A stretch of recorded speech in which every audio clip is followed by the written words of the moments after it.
Hello, I'm Kurma and welcome. In this series, we're going to show you how to cook a wide variety of international vegetarian cuisine from over 30 countries. And in this edition, we're going to show you how to prepare the second in this series of 3 Asian meals. This time, an Asian-style buffet consisting of Thai vegetarian curry and sweet and sour walnuts. So let's begin. I thought we'd start this section by showing you how to prepare a delicious Thai vegetable curry using potatoes and tofu and other things simmered in a delicious lemon-flavoured coconut peanut gravy. So let's begin by showing you some of our very interesting ingredients here. On our spice plate here, we have a whole range of wonderful spices, starting with 2 whole cloves, a tablespoon of coriander seeds, a teaspoon of cumin seeds, 5 dried red chilies. We've got 3 whole black peppercorns. We've got some cinnamon stick here, about 1 or 2 inches, broken up into little pieces, 3 tablespoons of safflower oil, half a teaspoon of yellow asafoetida to give this vegetable a nice savoury kick, 2 small hot green chilies that have been seeded and sliced into thin strips. We've got a teaspoon of lemongrass powder to give this dish a really nice savoury lemony flavour. We've got half a teaspoon of galangal. This is Asian-style ginger powder, also known as Laos powder. We've got a teaspoon of salt, a tablespoon of instant tamarind that's been dissolved in water to make a puree, and half a teaspoon of cardamom seeds that have been taken out of the pod, and here they are whole. Now over here we've got another selection of very interesting ingredients, starting with potatoes. 4 medium-sized potatoes, in fact. They've been parboiled and cut into half-inch cubes. We've got 2 tablespoons of brown sugar, 4 tablespoons of dry roasted peanuts, 3 tablespoons of light soy sauce, 3 tablespoons of fresh lemon juice, and some coconut milk. We've got exactly 2 cups of coconut milk. This is not actually the liquid from inside the coconut, but it's a puree made from the flesh, the white fleshy part of the coconut. And over here, last but not least, we've got 14 ounces of firm tofu cut into half-inch cubes. Let's begin by dry roasting some of our spices over here in our wok. I like to use a wok for practically everything because it's so versatile. Bung on our flame, and let's put our first 6 ingredients here, some of the whole spices, into the wok. We're going to dry roast them. That extracts their wonderful flavour, which is locked up inside each of those little spices in the form of essential oils. When you dry roast it, all that fragrance comes out, and then when you grind it up to a powder, that flavour of the spices can mix right through the curry. So let's start by putting in our cloves and our coriander seeds, followed close behind by our cumin seeds. Bounce a few black peppercorns in there, chuck in a few cinnamon sticks, and our dried chilies. Let's pull off the little end bits here. I don't think we need them in the wok. Like so. Now we're going to ever so gently dry roast these spices until they go a slightly darker colour and a beautiful aroma comes out of the pan. So here's our spices after 2 minutes. They've darkened in colour and they're very, very aromatic. There's a wonderful fragrance wafting up from the wok here. A strong, spicy, sweet cinnamon flavour, a hot pepper and chilli combination, and a fragrance of cloves. So now it's time to take our spices out of our wok and dry roast them. So I'm going to get this piece of paper, put it down here, and take our spices and slide them onto our piece of paper like so, and carry them over to our spice grinder. I usually find this is the most practical form of transportation. Sometimes you lose a few off the side, but that's life. Let's take them over here. We have our wonderful spice grinder here, which you can purchase as a coffee grinder, but I don't drink coffee, so I use it for grinding spices. Let's pop them in, like so. Put on our little lid, give it a bit of a rev.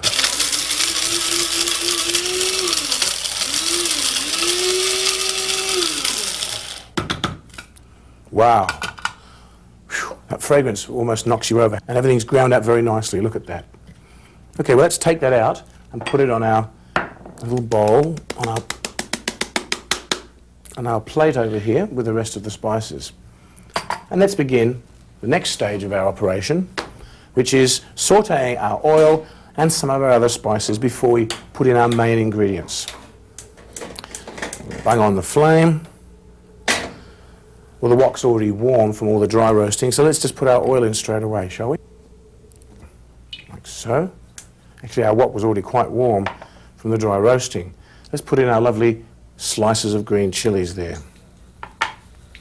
This method of sautéing spices in a little bit of oil is also very effective in extracting their beautiful flavours.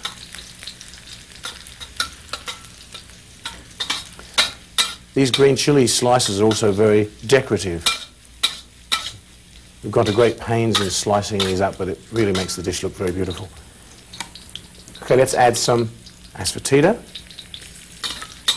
that lovely pseudo onion flavour that asafoetida has.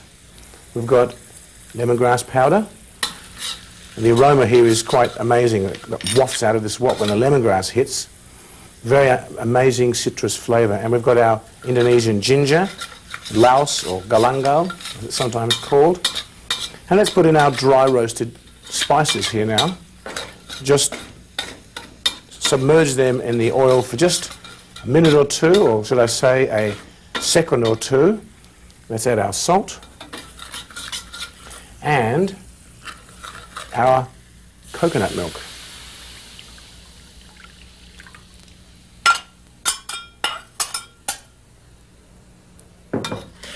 What I'm going to do now is just warm our coconut milk through, not exactly bring it to the boil, just mix everything in and warm it. This is going to be the main liquid portion of this curry, and we're going to simmer our parboiled potatoes and our tofu and some more of our spices in this while we're warming it up. So our spicy coconut milk is getting quite warm now. At this point in time, I'm going to add the rest of our ingredients here, which is the brown sugar, the lemon juice, slurp of lemon juice, nice sweet and sour combination there, salty tang of soy sauce, the earthy crunch of peanuts, a nice exotic sourness of tamarind, the fresh taste of cardamom seeds, parboiled potatoes, and the tofu. Now we're going to fold this in very carefully, and we're not going to stir it around very heavily lest we break everything up. Rather, we're going to simmer this now for about 15-20 minutes until the sauce thickens and everything becomes soft and juicy. Well, here it is, our finished product. Everything is succulent and soft with a beautiful fragrance emanating from the wok here. We've got the juicy chunks of tofu, lovely soft pieces of potato, swimming in a peanut lemon sauce. I'm not going to stir it up anymore, and in fact I'm going to turn it off. We don't want to mush up those lovely things. Here it is, a batch of Thai vegetable curry. Just serve it with a batch of rice for a wonderful Asian buffet.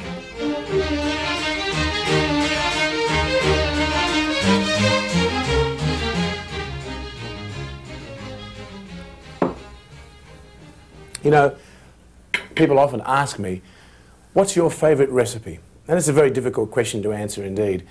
But if I ever did have a top 10 recipes, this next dish, sweet and sour walnuts from Shanghai, would have to be amongst them, probably near the top.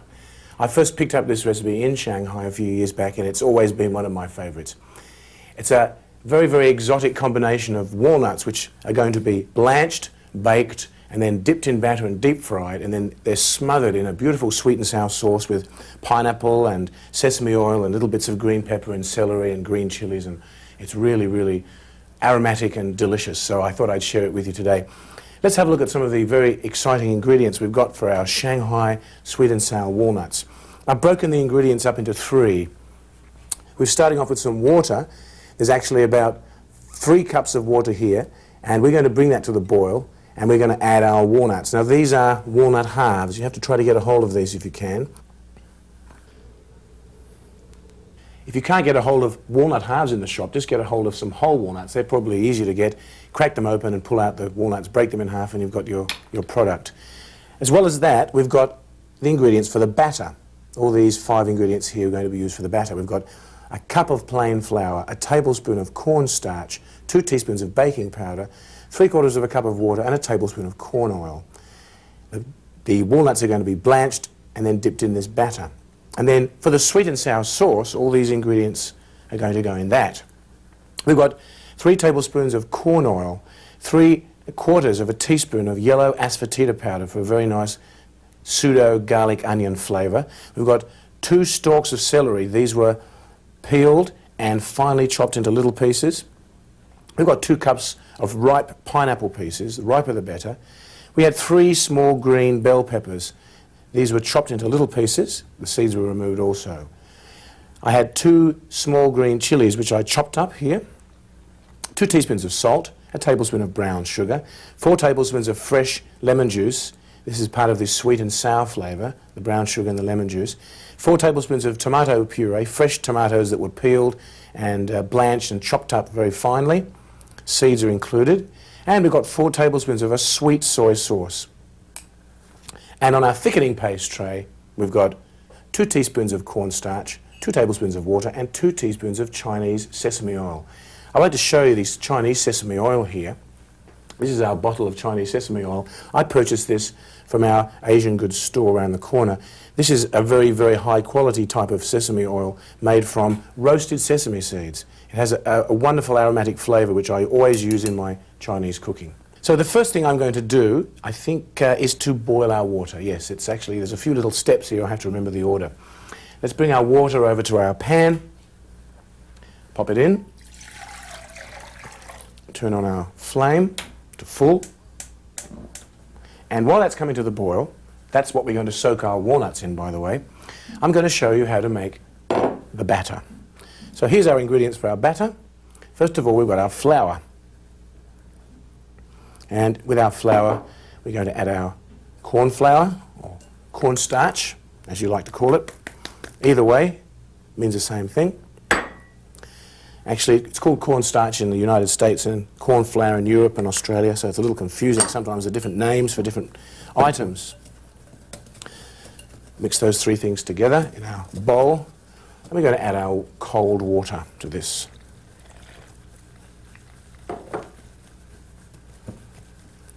Take a little extra water.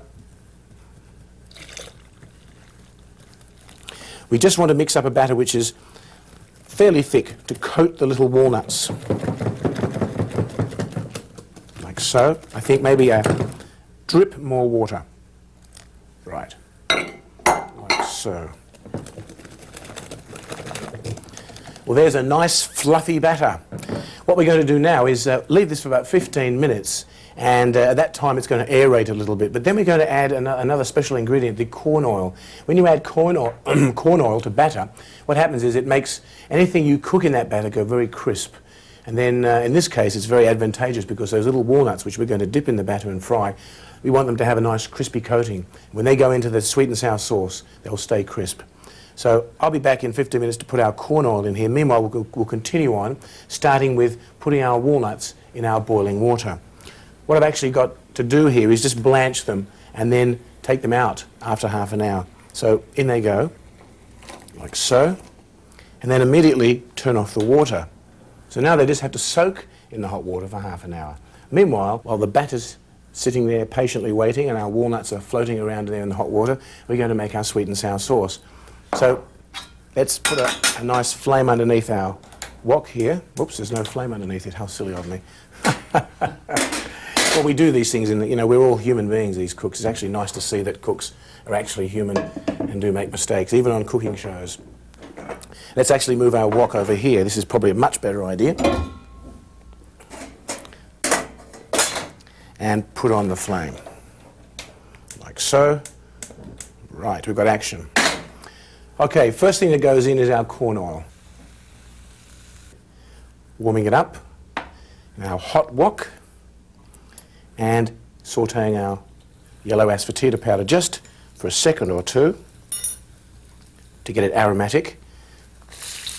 And our little dainty little chunks of celery. Lovely vegetable celery.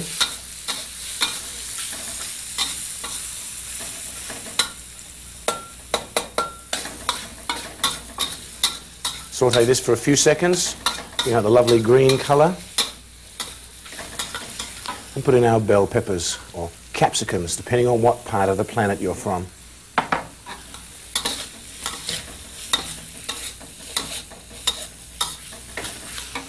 Green chilies, so.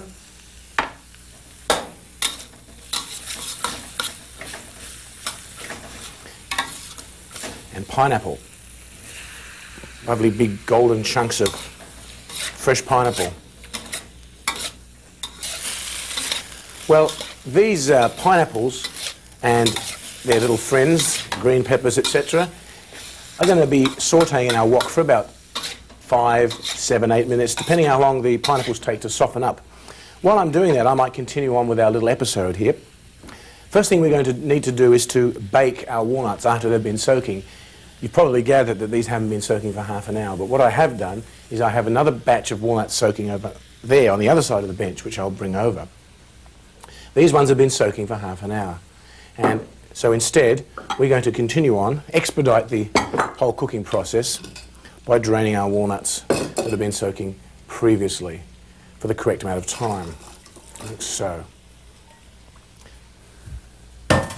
So there's our, just going to shake our walnuts here a little bit, drain off all that extra juice, give them a good shake, put them in our little bowl here to drain so they're not sitting in their own juice. What we're going to do now is place our walnuts on a baking tray and put them in the oven. Where's my tray? Here it is, sitting on my shelf under the bench. This is our baking sheet. We're going to take our walnuts and bake them. What this does is to crisp them up wonderfully. So by the time they reach their batter, they're just exquisitely light and feathery and soft and crisp. They're really, really lovely. Actually, we'll just tip all of those on. Spread them all out a little bit. Now we're going to pop them in the oven to crisp them up. 120 Celsius, 250 Fahrenheit for about 20 minutes, and they should be done.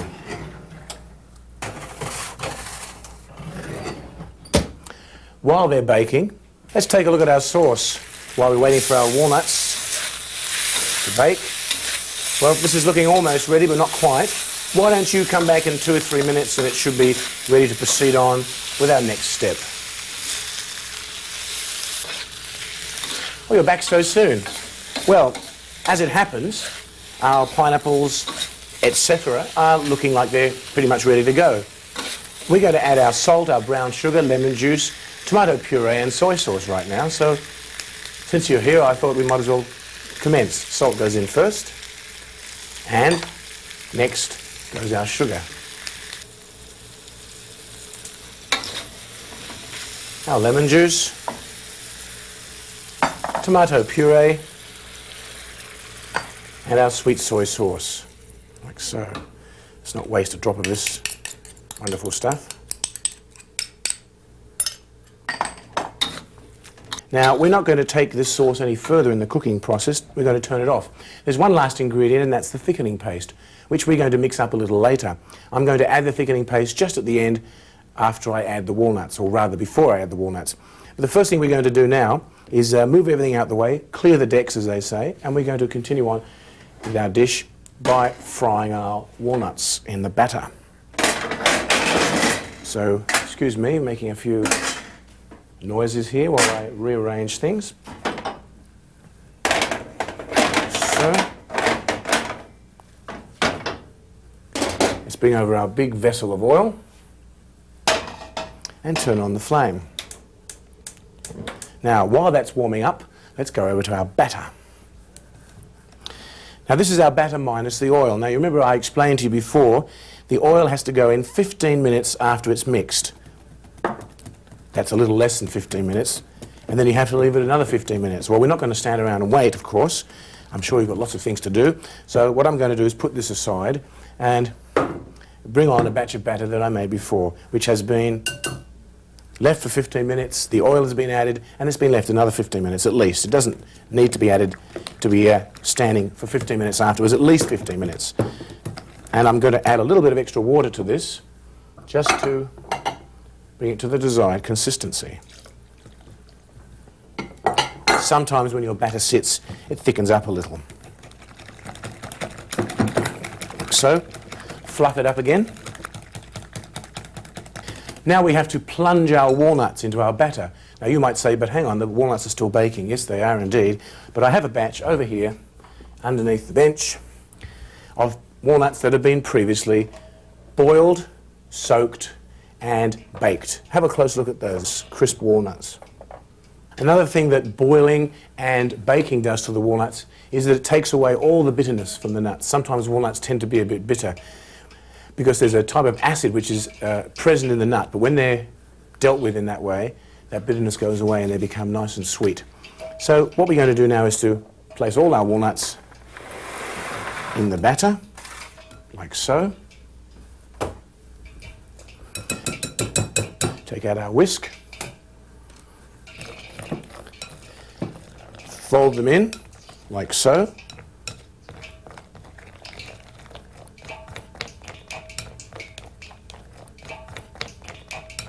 So let's take our batter over to our vessel of safflower oil and let's start to deep fry our little fellows over here. It's very important now to make sure that you get all your walnuts in as quick as you can. This way the first walnut isn't cooked before the last walnut goes in. You know what I mean? So very carefully, without burning your fingers, put one batch in quick as you can.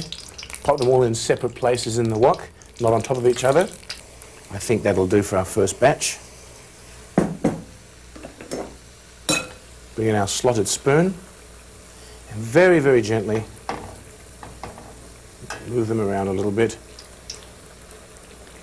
pushing them under gently, gently, gently until they go a nice golden brown colour. Lovely sound of swishing and crackling when the deep frying goes on. You know, it's funny, some people relax reading a book, some people relax in front of the TV. I can relax in front of a wok. Okay, I think our little walnuts are golden enough now. Let's take out our slotted spoon, bring in our big fellow here, a lovely Chinese thingamajig. The last of our little golden walnuts are done. Let's give them a good shaking after their ordeal. Pop them into our colander. Let's turn on our sauce. In goes the sauce, thickening paste. In goes the thickening paste. And stir it up. This makes a very nice glazed looking sauce into which we're going to pour our crispy, crunchy little nuggets of walnuts. Notice how it's thickening up nicely? It just takes away that sort of wetness and gives it a nice smoothness. Okay, all that remains is to add our sumptuous little chunks of walnuts. I would do this, by the way, just before serving. Have a nice big batch of fluffy rice. And here it is, a beautiful hot wok full of Shanghai-style sweet and sour walnuts near the top of Kurma's culinary top 10.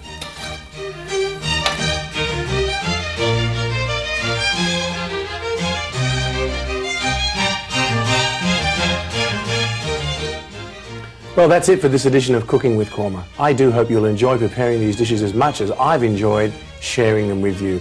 Happy and healthy eating.